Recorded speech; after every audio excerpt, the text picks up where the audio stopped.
What's going on? What's going on? It's Monday in the Tamale Mafia universe. I'm your host, Aaron.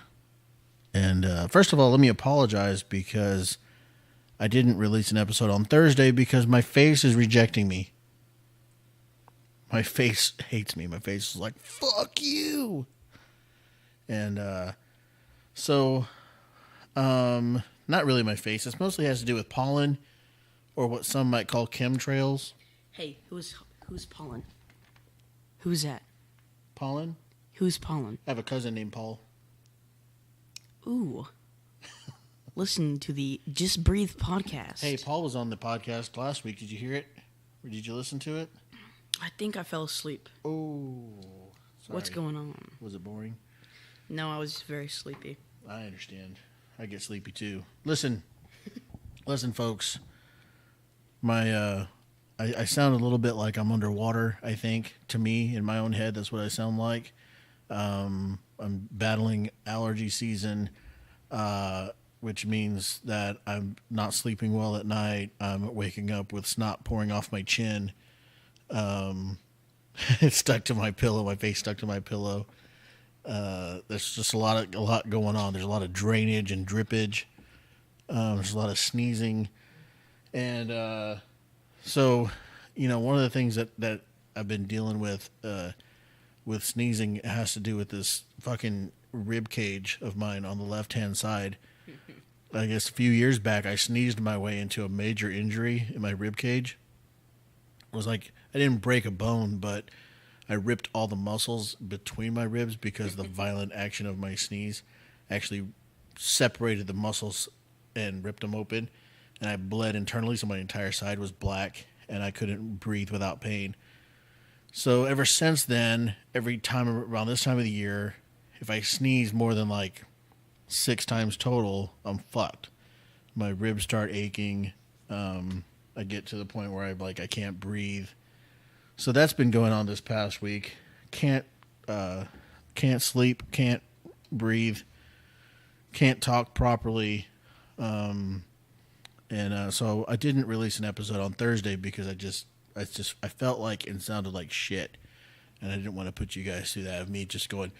It would have been an hour of that. So energy's up a little bit this week, but I still feel like I'm under the water of this allergy thing. I'm sorry, chemtrails. Oh, yeah.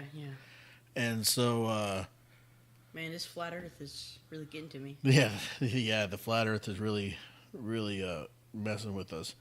So I'm going to try to turn... You right there? Yeah, I'm fine. For your listening pleasure, I'm going to try to turn most of this podcast over to my son, Dax. He's 12, so, he's never run a podcast before, so he's going to try to work out some of the kinks there and carry this podcast for the most part. I'm going to try to hang in there and add some commentary where I possibly can. But, again, I'm working overtime just to try to get this much information out of my head without sounding like total complete shit. So, another thing that I was thinking about, hey, hang on a sec. Where's my music? Where's my music? Oh, yeah. That is what she said.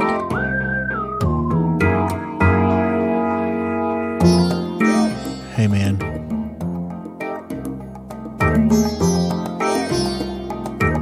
Ben Sound knows how to do it. That is what she said. Hey, Ben Sound, don't sue me, man. Just keep listening. I give you all the credit, bro. All of it. You're a genius. You really pull my show together. What would I do without Ben Sound? Hey guys, you can find the Tamale Mafia podcast on Spotify, iTunes, Podcast Addict, and a bunch of other shit nobody cares about. For information about the Tamale Mafia podcast, you can find us on Facebook, facebook.com/Tamale Mafia, where if you go there, I promise you, there ain't shit on there about the Tamale Mafia podcast. all you will find is episode links, which are good because inside these episodes, you will find all the information you need about how to find all the information you need about nothing. I don't know. You hear, find it on Facebook. You go to Facebook, you go to an episode, it's the same episode. Yeah. Tells you to go to Facebook. Hey, did we say it's the Tamale Mafia podcast where everything and nothing collide? I think we left that part out. Oh man, that's a big no-no. That is a big no-no. Hey, you're 12. Hey, yeah. Listen, So- he's 38. Hey, easy. I'm 26. All right. Okay. So here's the thing. You ever sleep violently? Yes. Like, My mother has trouble waking me up in the morning. no. Is that like deep sleeping or sleeping like rolling around and... Yeah. I'm like where you wake up covered in blood. See, that's never happened to me. Or with furniture broken. I once Give or take. was sleeping in this bed, and I did a kickflip off the edge of the bed. I didn't fall off the bed, but I kicked a table that was next to the bed and broke the table and severely damaged my foot. How? Do you remember your dream? Yeah, I was in some kind of fight. Oh man, it's always the I'm fights. always in a fight. I'm always in some kind of battle.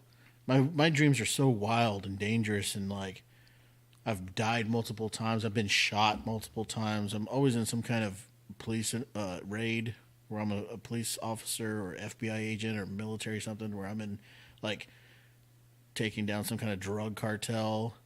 I'm just always some kind of wild something going on. Hey, I live in that drug cartel, okay? Yeah. Well, huh? Huh? Okay. So I this week I had a dream where I was actually in the shower, and my shower has a glass wall and a glass door, and the door swings out. So I was in the shower, it was all steamy, and somebody came in. Oops. And it was one of those things where, like, whoever came in, I knew they were there for no good reason. It was a bad situation. I was about to be attacked in my own shower, and so I timed it to where they got to the door. I did this move where I kicked open the door and came out of the shower at the same time. So like I pushed off the back wall of the shower, kicked myself, and flew through the doorway to like have this naked fight with some intruder. Some dude. Yeah. So that was in my dream. Now in real life, in the real world, I flew, not just fell, flew off my bed, like not across my room, but I didn't just roll off my bed. I flew. Like I jump kicked myself and all my pillows and blankets, everything. My entire bed was empty of anything. Everything came with me. I flew off my bed. You wore your blanket as a cape. Yeah. And I landed on the floor. I woke up because my bed is kind of high. I woke up flying through the air and realized, oh God, this is not what I thought where I thought I was. And then crushed the floor. I slammed into the floor. Like my work boots were there, my vest, some other stuff. I just slammed onto it, and crumbled into like a pile on the floor. Immediately, as soon as I hit the floor, I immediately transported mentally back into my dream, where I was then stuck between my shower wall and my toilet. How does that even happen? Like I was laying in my bathroom, naked, Sliding around. stuck between the shower wall and the toilet, like underneath the toilet. And I was like, help, I'm stuck under the toilet. Yeah. And then sometime later, I realized I'm not stuck under the toilet. I'm laying on my floor in my bedroom. And then I woke up, and I was laying on the floor in my bedroom, and I got up, and it was like 3:45 in the morning. When was this? A few days ago, a couple of days ago. Wow. Yeah, so I sleep violently. I have at times given myself a bloody nose in the middle of my sleep cycle and not woken up until the next morning. Sometimes I have, okay, not recently, but I used to do this more often than not. I used to pee and not wake up. Have you ever had that dream? Yeah. Drink a lot of water. Gosh. Drink a lot of water before bedtime. Oh, man. In your dream, you're standing at the perfect looking urinal. Your little fly hanging out in the urinal. Oh, man. You know what to do in that situation. Then you wake up. That's never a fun time. Yeah. That's no, you're right.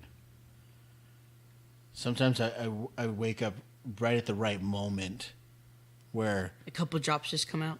yeah, where it's like I thought I'm fully into this dream.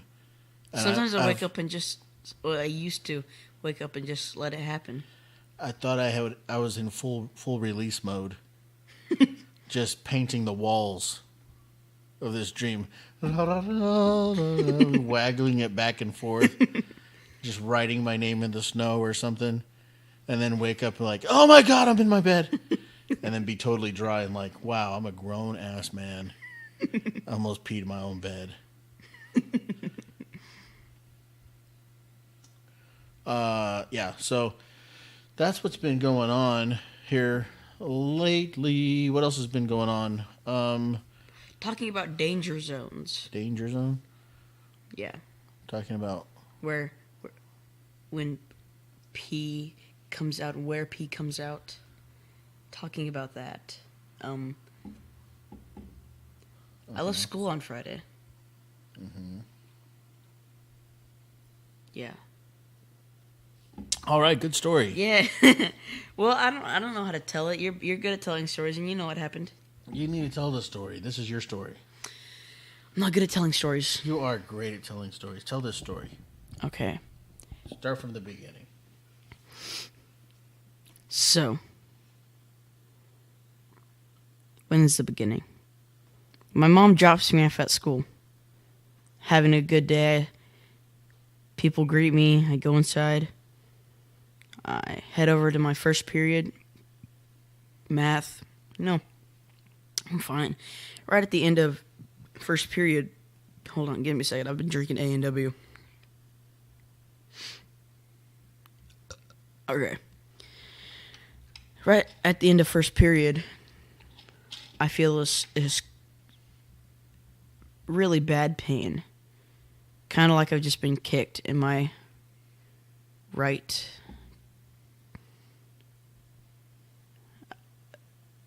Nad. my right nad. The right one. Your right pock. Mm, Your right undery. my right meat scepter. What? Okay. So it wasn't pleasant, but it was bearable. I could handle it. And I was just like, it'll get better, you know. I've felt this pain before. But then it didn't get better. At first it kind of started off real subtle, didn't hurt that much. By the end of second period, I was ready to go to the nurse and get going home. It didn't feel great. So I go to third period, the pain peaks. It's horrible. It feels like I've just gotten shot. Well, I don't know what being shot feels like. I don't want to experience it. But it kind of felt like what I would think being shot feels like. Taking a shot to the old ballsies. Well, to the old ball. My right one. Your favorite one? My favorite one. So I make it through third period. Somehow, I think I punched a table to where I could focus on my hand and not my right nut. So, fourth period, my teacher's a nurse. Also, she's a retired nurse. I go into her class. I'm walking all sideways and waddling around because I can't walk a certain way or else I'll have a horrible pain. And she says, "Is everything okay?" And then she says, "If I am right about what I think is going on, then you should probably go see the nurse." So I go and see the nurse, and she says, "Well, you should probably go check in the bathroom real quick to see if anything's wrong. If there's any swelling or discoloration, tell me." So I go into the bathroom, and there's swelling and discoloration. So I had a big right red nut. So I'll never drink Big Red again. So, where was I? I have a big red right nut. So, I call my mom. She says, "Make it through the day." And I was like, "I'll try." Well, I tried my hardest. So, I move on to fifth period, which I have the same teacher, but it's an art class. And she says, "Okay, you look like you're in a lot of pain. Go see the nurse again." So I go see the nurse again, but instead this time she calls my dad. And she explains to him what's going on. And he says, "Okay, I'm coming to pick you up." So he comes to pick me up. And my mom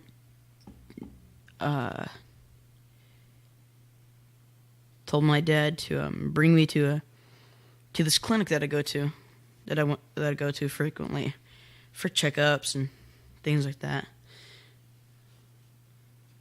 And I go there, and the doctor looks, and he says, "You guys need to head over to the ER right now." He said, "I'll call them, tell them that you are coming." So we head over to the ER, and there were like, how many people do you think there were? Like 25, 30? Probably.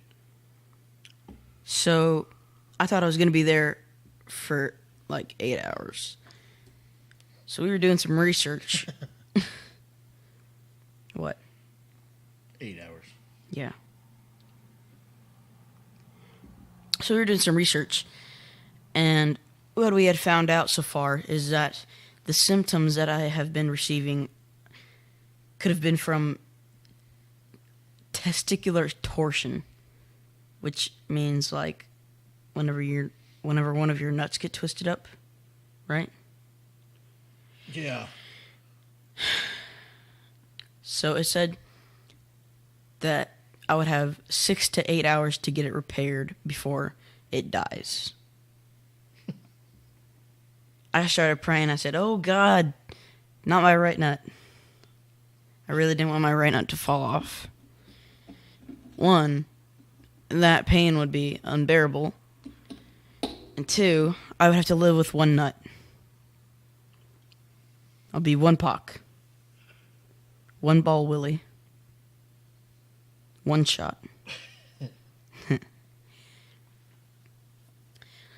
So they bring me in and they do an ultrasound on my balls. And he sent us, and the nurse that did the ultrasound on my balls sent us to a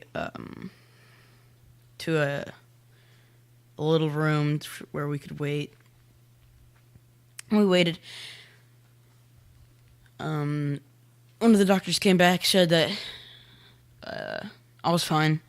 You know, nothing's gonna happen. That was kind of a surprise. So they prescribed me some medicine that we had to go pick up. We went and picked it up, and that was basically it.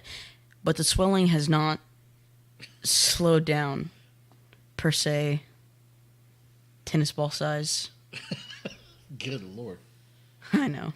Dude, I was like, I was trying not to make light of everything that was going on, but the male anatomy in that region Spit it out. is solely for making fun of.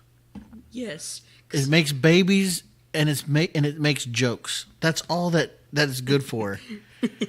And if you can't laugh about a ball situation, then you really can't laugh about anything. Your sense of humor sucks.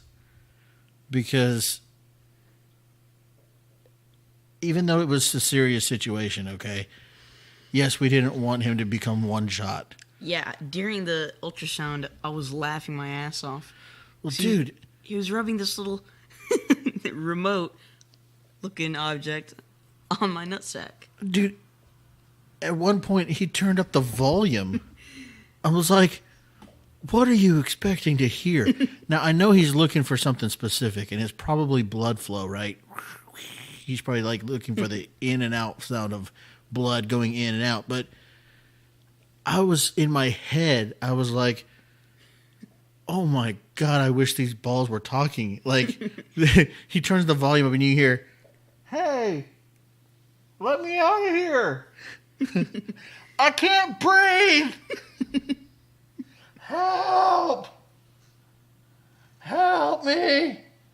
I'm dying. Something, you know?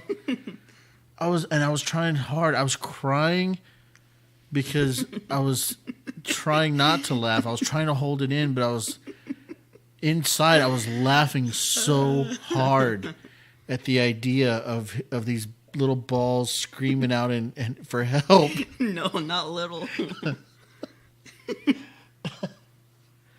Oh my God. And then while we were out in the waiting area, there was tons of people, right? Yeah. And there was this guy there. So they call his name to come up, and he goes, he was like not moving. He kind of sat up, and then he was just kind of like sitting there, and he's talking into the air. And then I finally realized that he's trying to get somebody's attention, anybody. And he's like, they called my name, but I'm blind. I can't see, which is super sad. And I think the reason he was there was because he was losing his vision. I'm thinking maybe something got sprayed in his eyes or something like that. So he was in an emergency situation, and he was not doing good. But the circumstances surrounding him were so funny because he's like, I'm blind, I can't see. And then he goes, they called my name. My friend left me, and I don't know where to go. And so somebody goes and gets a nurse. First, this lady's like, well, do you need a wheelchair? And he's like, I don't know where to go. I'm blind. And so they get the girl that had called his name. They go get the nurse lady, and they tell her, hey, he's blind. That's the guy you called, but he's blind. He can't see. And so she goes, okay, come with me. And she just tells him verbally, come with me. And then she turns around and starts walking. And we're like, he's blind. Because he stands up and he reaches his hand out, and she doesn't grab him. Like, he just like grabs the air, and then he loses his balance because he's expecting to grab somebody, I guess. And so he just like swipes at the air, and then he starts to fall over. And so he's like catching his balance. And then the girl just starts walking away, and like 3 or 4 people yell out, he's blind. And then she gets all attitude like, okay, I got it. And and then she like grabs him by the arm, and they walk off. And I was like, good Lord. So he goes and sits down, right? Okay. 5 minutes later, here comes this lady huffing and puffing. Like, okay. Yeah, like freaking straight up asthma. walking in carrying a dog on a leash. She's carrying a dog on a leash, and she walks in, and she just walks on past us, and we're like, wait a minute, you can just bring your dog into the ER? And then this guy across from us, he was like, he started saying like, boy, that lady's in the right place because she sounds like she's in a bad shape. And they're like, oh, that's somebody's friend. And then he was like, oh, well, she's the one that needs to be seen, boy. She looks like she's feeling bad. And then he's like, if I was in that bad a shape, I definitely wouldn't be carrying no dog. He's like, and that dog is on a leash. That dog has 4 legs. She only has 2. Man, he was riffing on this chick, and we were laughing so hard. And it turns out that lady with the dog was the friend of the blind guy who had just left him sitting there.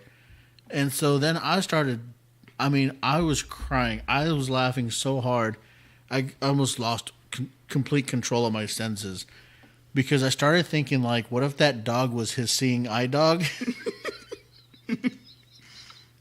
She should wait here. She just told him, wait right here, and took the dog outside. And that he's like, I can't see. She took my seeing eye dog outside.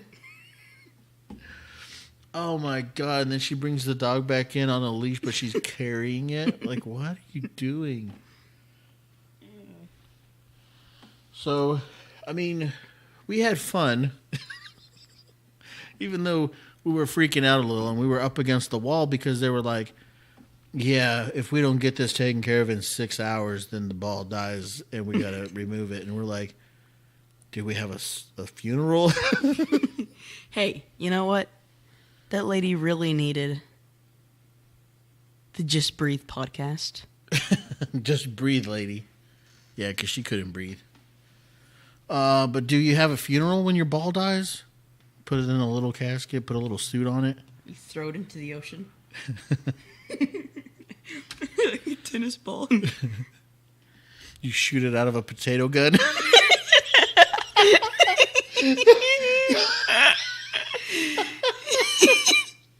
You launch it out of a potato gun into the ocean.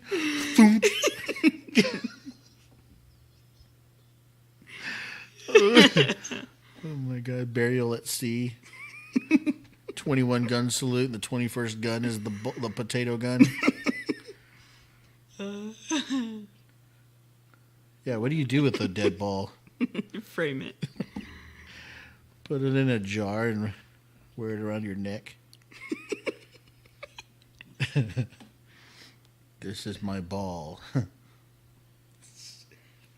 Rest in peace, Barry. I was like, man, if you got to do emergency surgery, I'm going to draw on it to make sure they do the right one. Do the big one, not the little one. The one I made to look like an Easter egg. This one.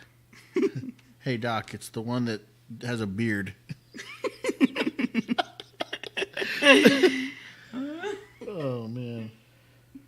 Yeah, so if you can't laugh about balls, I mean, there's really, I don't know, man. I feel sorry for you. Yeah. It was a serious situation, and we knew that. And we were in the right place. We were taking care of business.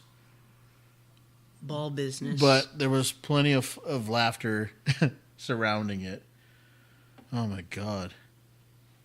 The old ball business. Yep. Hey, where's our music?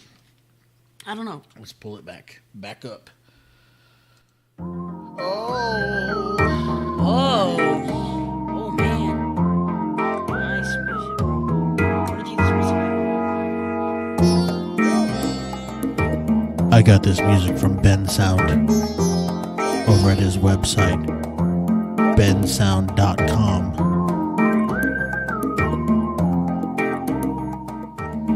Groovy.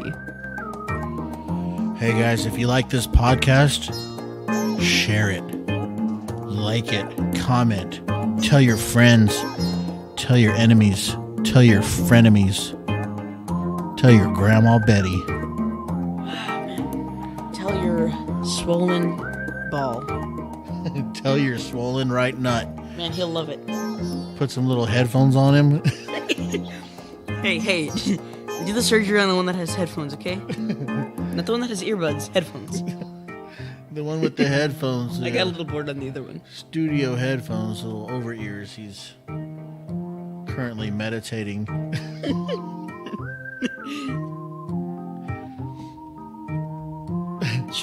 He's really trying not to lose it right now. Help me! I can't breathe! Dude, that doctor was getting so pissed off at me because I was laughing. Yeah, I kept telling you to calm down. I was like, dude, calm down. Because the guy doing the fucking ultrasound, he did not have a sense of humor at all. No. He was like a grumpy Gus. But damn it, how do you not laugh at balls? You could see my balls up on the screen. He took one shot of him. He took the shot of the right one. He switched over. He took a shot of the left one, so you could see the nutsack. I was like, this is some kind of weird full circle shit. What do you mean? Because the very first time I ever saw you was in an ultrasound when you were inside your mom's tummy tum. And then they showed us your nuts to identify you as a male. Like, you're having a boy. And I was like, I'm having a boy. And I saw your nuts on the screen. And then I saw your nuts on the screen yesterday, too. Oh, man. Weird. That's interesting.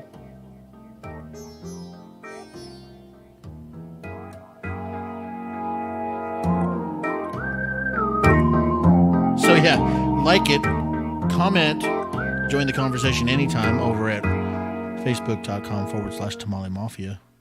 Yeah, tell us what's going on in your life. We're always interested, yo. We You know, wanna or don't. We always want to know Yeah. what's going on. That's why I say, what's going on? Because I want to know. Nobody ever tells me what's going on. I'm the last to know. I am the last to know.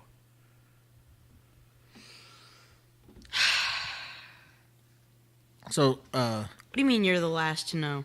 You were the first one. Oh, wait. No, you weren't. You were the last one to know I'm about always my the balls. last one to know. It doesn't matter what the subject is. I say, hey, call me and let me know what's going on.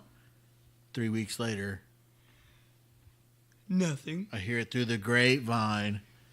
And I'm like, is that what happened? Nobody told me.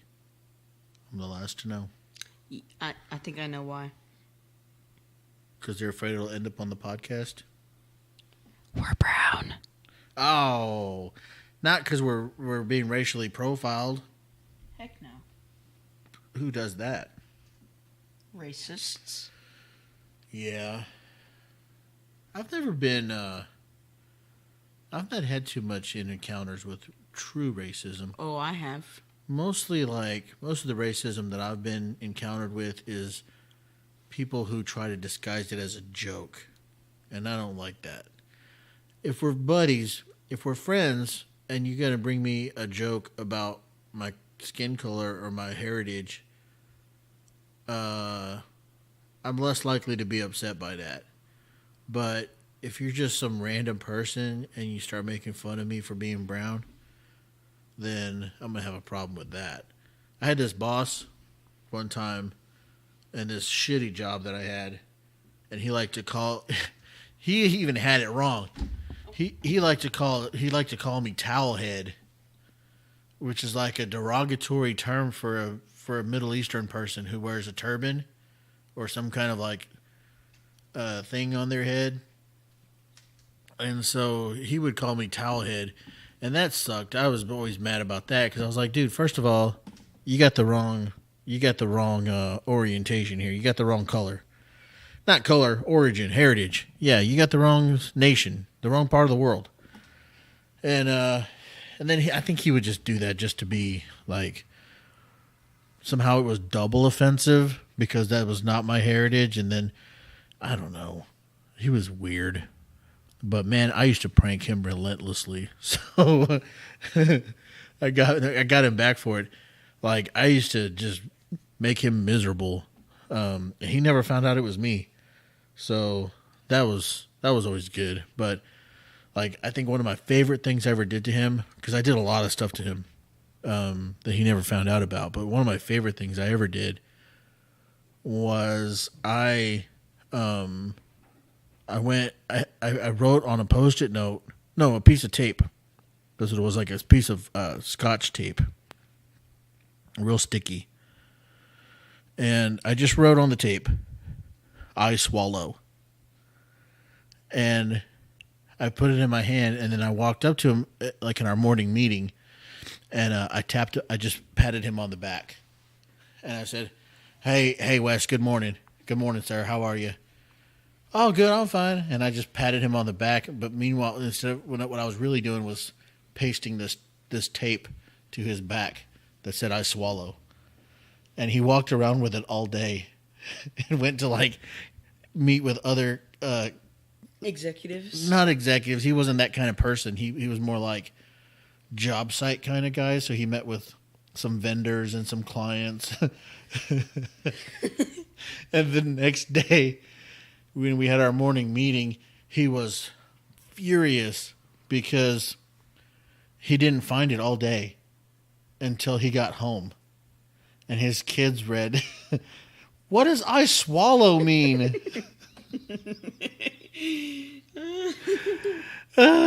was so furious. And then he was like, in our morning meeting, he was like, "Who did this? Who the hell did this?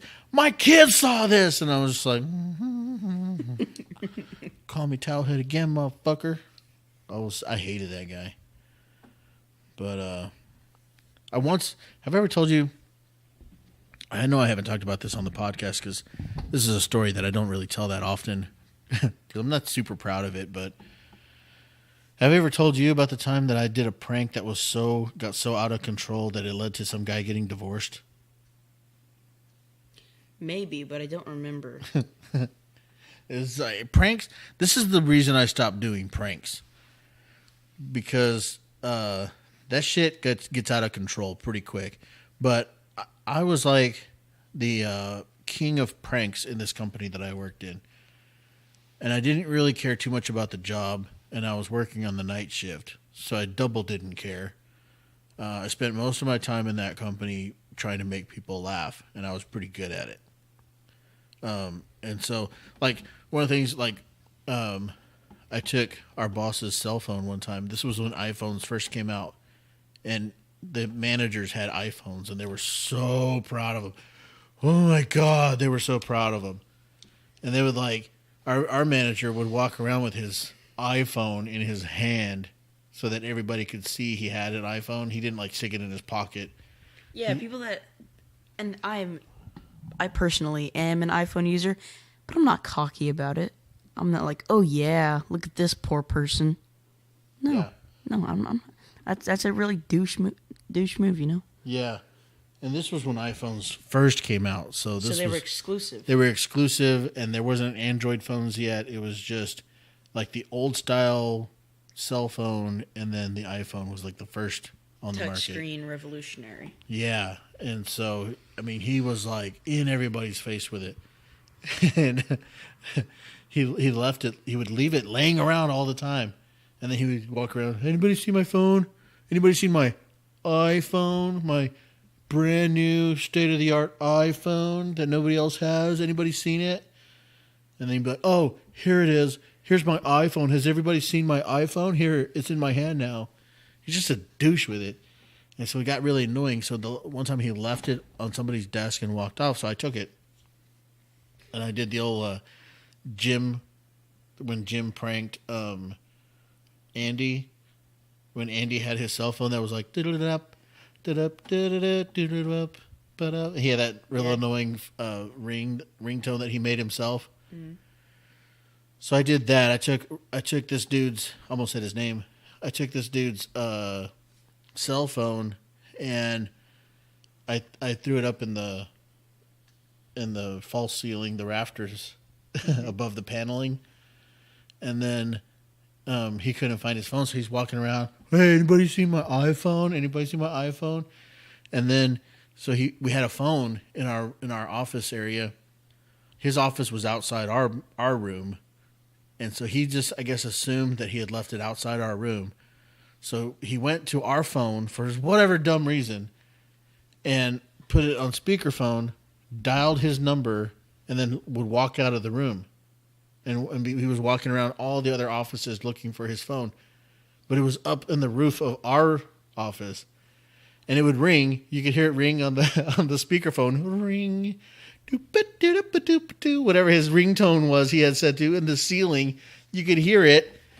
And then he would, right when it would go to voicemail, he would walk back in and hang up the speakerphone and dial again. And as soon as it would start ringing, he would walk out again. And I was like, oh my God, this guy's an idiot.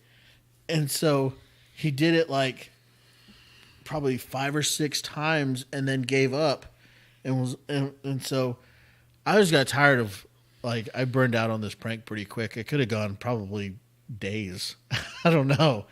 But I burned out on it pretty quick. And so pulled it out of the rafters and stuck it on top of the printer. So he was like walking by and then he goes, hey, here it is. Here's my iPhone. And he picked it up and it was covered in dirt. Because it's so dirty up there above the rafters. The thing was covered in dirt. It was like disgusting. And he's like, why is it so dirty? And then he walked off. But like, we had this guy that would fall asleep all the time. Like, we'd get there at 4 p.m. By 4:45, he was out at his desk. So this building was super old. And instead of having a fire alarm where you pull the thing. You good? Yeah. All right. This building had this little boxes, and they had a door. And then you're supposed to break open the door and pull out an air horn. That's ghetto. That's the fire alarm. So that you're walking around going, honk, there's a fire. Honk. And so, but what I discovered you could do was you could pull the pin out of the hinge for the door and take the entire door system off without breaking anything and remove the air horn. And so I did that. And I took the air horn and I went up to this guy that was fully asleep at his desk. And we blasted him. I didn't do it. I let this other guy do it. We blasted him with this air horn. And I thought he was going to like fall out of his chair or freak out or, hey, fuck you guys or whatever. No, man, this dude, we hit the air horn and this dude, he had his hand on his keyboard and his mouse. And he was fully asleep. And when we hit the air horn, he just started like typing and moving his mouse at like an insane speed.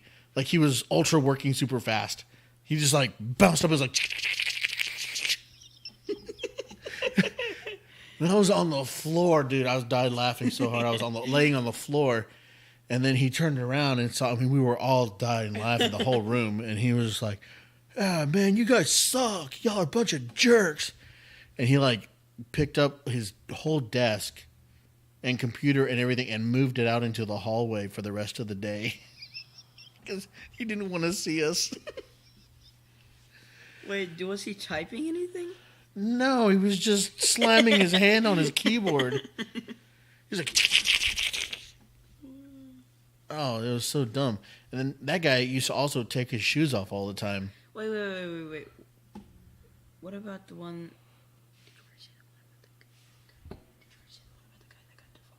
No, not yet. Okay, we're building up to that one. Yeah, we're building up to it. Okay. So is this the one or the one after this one? Not there yet. Okay.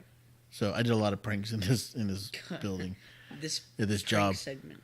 And so the same guy that fell asleep, he would take his shoes off all the time and walk around barefoot. Ugh. Which is really gross. Did he have nasty toes? He had like a size 15 shoe. He was enormous. Oh my God. How tall was he? Like 6'5" or 6'4". He was a big dude. Wow.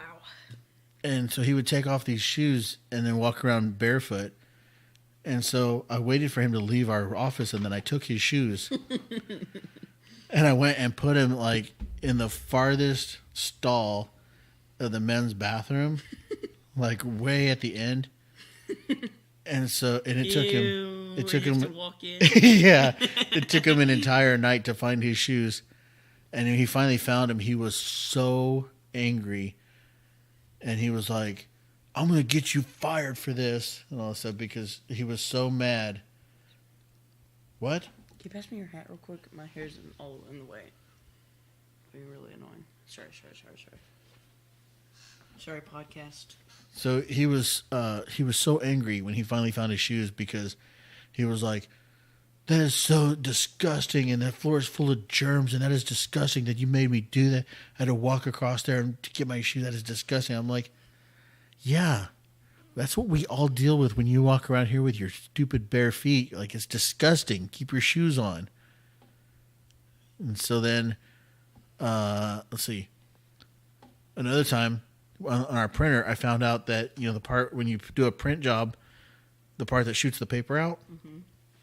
If you just put a little piece of clear tape, like Scotch tape, right there, it is almost impossible to see. But it will not let the paper out. The paper will hit that piece of tape and just stop. And so I put a little piece of tape right there on the little exit. How big does it have to be? Just a little piece.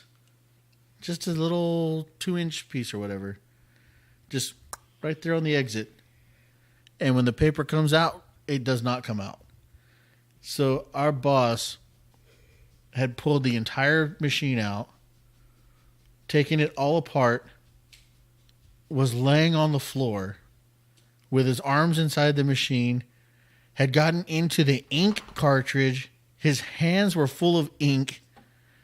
He had made a mess of himself, and then he's like, I can't freaking figure out what's wrong with this stupid thing.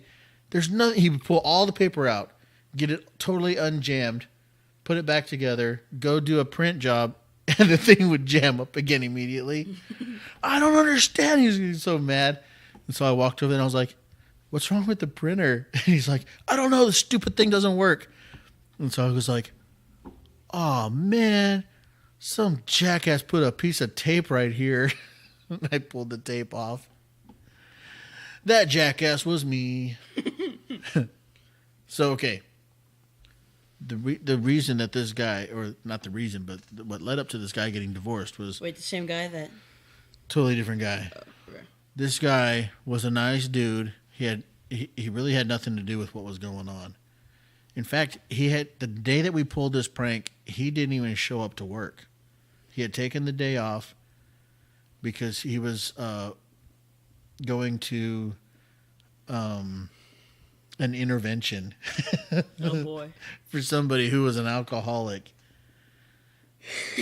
And so he took the day off. Well, anyway, since the iPhones had just come out, this lady that was our supervisor, nighttime supervisor, she had a picture on her iPhone of our boss's face. Okay, and it was a horrible picture. It was like the forward-facing camera accidental when you open your camera and it's that fat chin, double chin, weird angle face. It looked like that. Oh, boy. So I was like, oh, my God, I love that picture. Send it to me. So she did. And then I took the picture and I put it on a thumb drive. And I went to every computer station in our department and loaded it as the background for everybody's computer. And so the next morning, when the day crew got there, they would turn on their computers and see this dude's face. Almost said his name again. They would see this dude's face staring back at them. So I come into work in my normal 4 p.m. shift, and it's like the place is like a funeral is going on. I mean, there's such a heavy atmosphere. People are looking at me, shaking their head as I'm walking by, and I'm like, oh my God, what is going on? There's like managers standing around with their arms crossed. I'm like, what in the world is going on? And this guy just walks up to me. One of those like sub managers walks up to me and goes, who did it? He's this little Asian dude. Who did it? What? Who did it? I said, well, I don't know what you're talking about. I know you know what I'm talking about. And we know who did it. I just need you to tell me who did it. I need you to tell the truth. Who did it? I was like, okay, dude. First of all, calm down, Kojak. Who's Kojak? Oh, he was like an investigator guy, like a police guy back in the 70s, I think. Like, calm down there, dude. First of all, we all did it. And he's like, what? So I tell him, look, this lady had the picture. I asked for it. She gave it to me. I put it on my personal thumb drive. It's still there right now. And then this other dude and I went around and loaded it on everybody's computer. And everybody knew what we were doing. We all did it. But if you want to know whose idea it was mine. And so he's like, oh, well, that's not what we believe. I'm like, well, it's the truth. So anyway, they thought it was this other guy, the guy that wasn't there that night, and they fired him. Oh, my God. But, dude, look, they got it in their heads that he, from his house, that he had not shown up to work on purpose, and that from his house, he remotely hacked into the manager's personal laptop at home and took a picture of him with his laptop camera while he was sitting in front of his laptop. And then remotely hacked into all of the computers, every single station, and uploaded the picture to all those computers. They thought that's what he did. And I go, you guys are out of your minds. You're insane. You think that guy is capable, first of all, of doing all that kind of level hacking, and he works for you? Why would he work at this dump company if he was capable of that level of hacking? You bunch of freaking idiots. I was like, I'm telling you the truth right now. It was me. Well, we think you're covering for him. Why would I cover for him? I don't even know him. I was like, dude, you're out of your mind. And so... Wait, so the picture of your boss is not the same guy who they think is... Okay, so they think the guy who left for the intervention did it while he was... Yeah. Okay, yeah. So the guy that was at the intervention, they blamed him for remotely hacking into all these computers and setting up this prank. And I'm like, who's the only person here that has been doing pranks from day one? It's me. You think this guy would set up this epic prank from home? It's like, oh, y'all are stupid. So anyway, because he got fired, his wife divorced him. Because when he got the job, she was like, oh, I guess she had thought he was, I don't know. They obviously had some issues. But the kind of thing was like, if you got to get this job and keep this job, otherwise I'm out. And so he got fired for absolutely no reason for going to an intervention. She divorced him. So, but you know, I kept in touch with him, and like later he ended up being very happy in a new relationship and kind of moved on. Like the divorce was good for him, and I apologized. I was like, dude, I'm so sorry how that played out. And he was like, it needed to happen. And I was like, okay, dude, I guess so. I mean, I guess it worked out for him, you know, but it was, damn. So that's why I put that part of myself to rest. I was the epic prank creative, but once I realized that the consequences were much bigger than I had ever experienced before, that the consequences could be that dire for somebody, I was like, yeah, I better stop. Better not do that anymore, because I used to do that kind of crap all the time. I would glue people's chairs to the floor and kinds of stuff. But anyway, where's our music? There it is.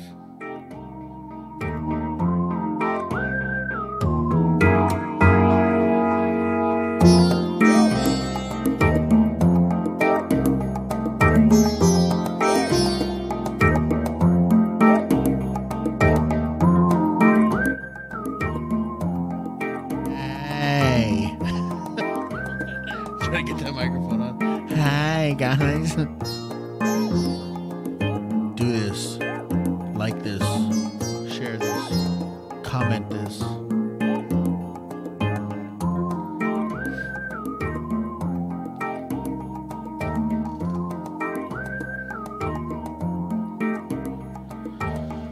All right.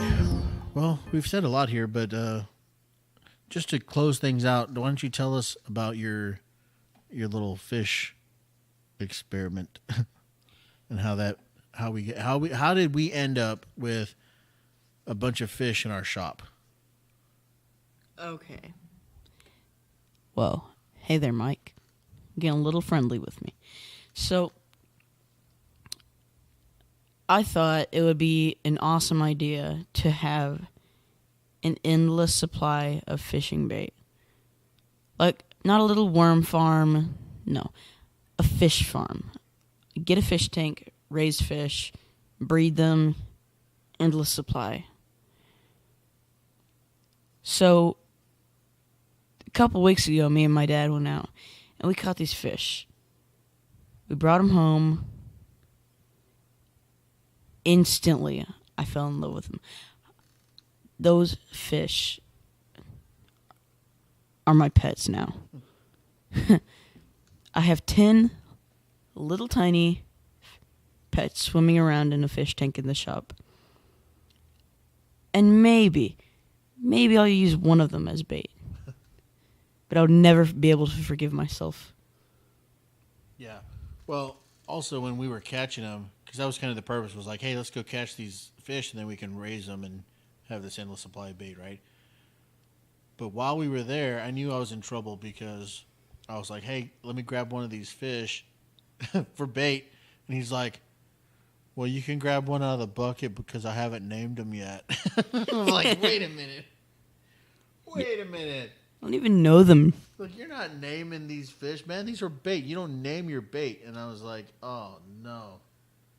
He's going to develop a relationship with them. And next thing you know, I'm going to have to be raising pet freaking bait. Sure enough, guess who's raising pet bait? Me. Yeah. And the problem with raising pet bait is you got to freaking feed them. Yeah, but they don't eat that much. Right? How do we know? What if we're underfeeding them? I mean, What if we're not giving them what they like? They seem pretty sufficient. I guess. They look pretty pleased. They're getting kind of big. Yeah, at least one of them. I think one of them is really chomping on the minnows. Oh, yeah, we got minnows. Yeah, we bought a bunch of minnows and threw them in there, and they just stared at each other. I was like, oh, yeah, they're going to tear these minnows up.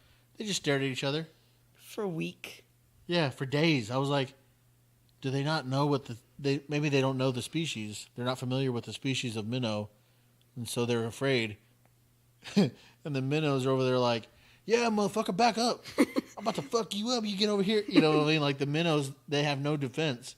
But they're just like playing on the fact that they're unknown. So the other predator fish are like, whoa, hanging back like, oh God, those are some bad dudes. He's like, yeah, come on at us. Yeah, back up. That's right. You know, just pure attitude like gangster thug little minnows. One of the bluegill eats them and they all start attacking each other. Yeah. And so I threw some worms in there. Well, I threw some crackers in there. And the minnows ate the crackers, but the predator fish didn't. And then I threw some worms in there. They didn't really eat the worms. I guess they eventually did. But it was the next day after I threw some worms in there, it was the next day that I was like, oh, there's minnow bodies.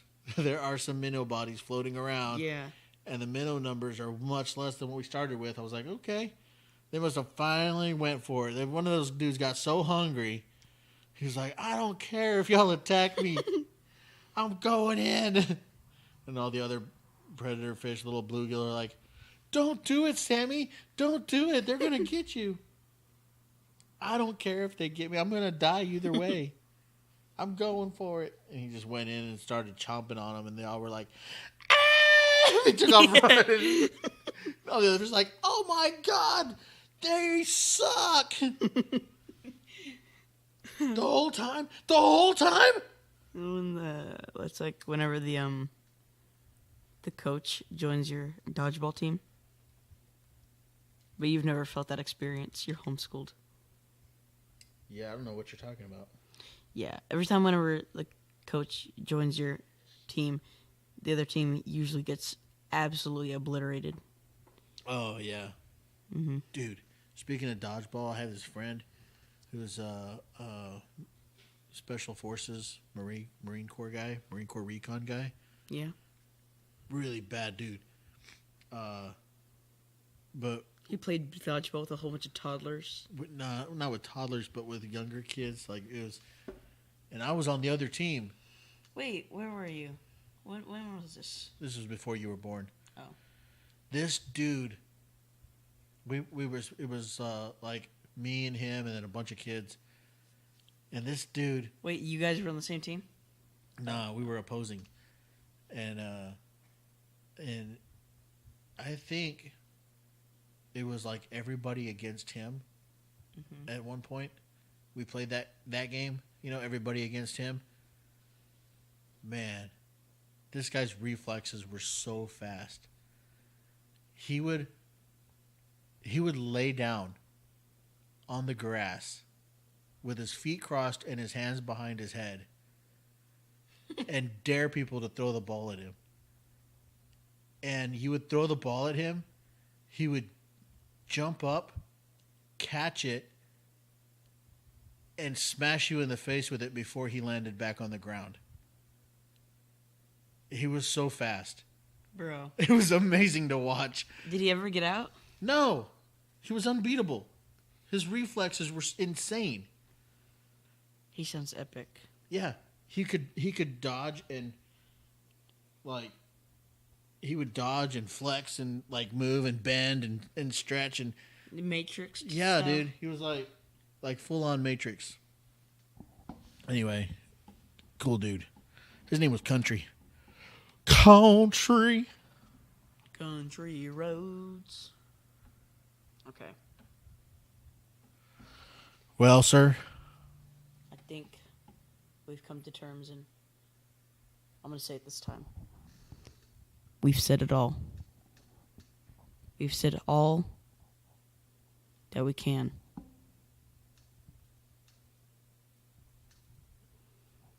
And? I don't know. We've said it all. It all. We've said plenty. We've said plenty. There you go. Okay. Hey. Yeah. Hey, man. The moral of the story? Try to protect your nuts. And if you're a lady, I don't think you have to worry. Try to have the coach on your team. Don't prank people. Listen. If you have balls, treat them with respect. Appreciate them. Love on them. For as long as you can. You never know when it's going to be your last chance. And that little ball twists up. Hey. Dies. Big ball now. Rolls down your pant leg. And ends up in your shoe. All right, guys. We will catch you on Thursday. Yes. Peace out. Peace out, my fellow homos. Hey, homo sapiens.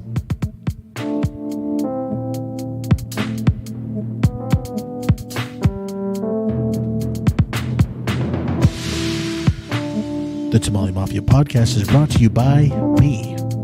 Somali Mafia Podcast is on Spotify, YouTube, iTunes, Podcast Addict, Overcast, pippa.io/Tamale Mafia, and a bunch of other places that nobody cares about. For more information about the Tamale Mafia Podcast, find us on Facebook at facebook.com/Tamale Mafia.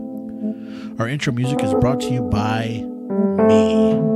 Our transition music is brought to you by bensound.com. For more royalty-free music, check out bensound.com. Our outro music is brought to you by Lim.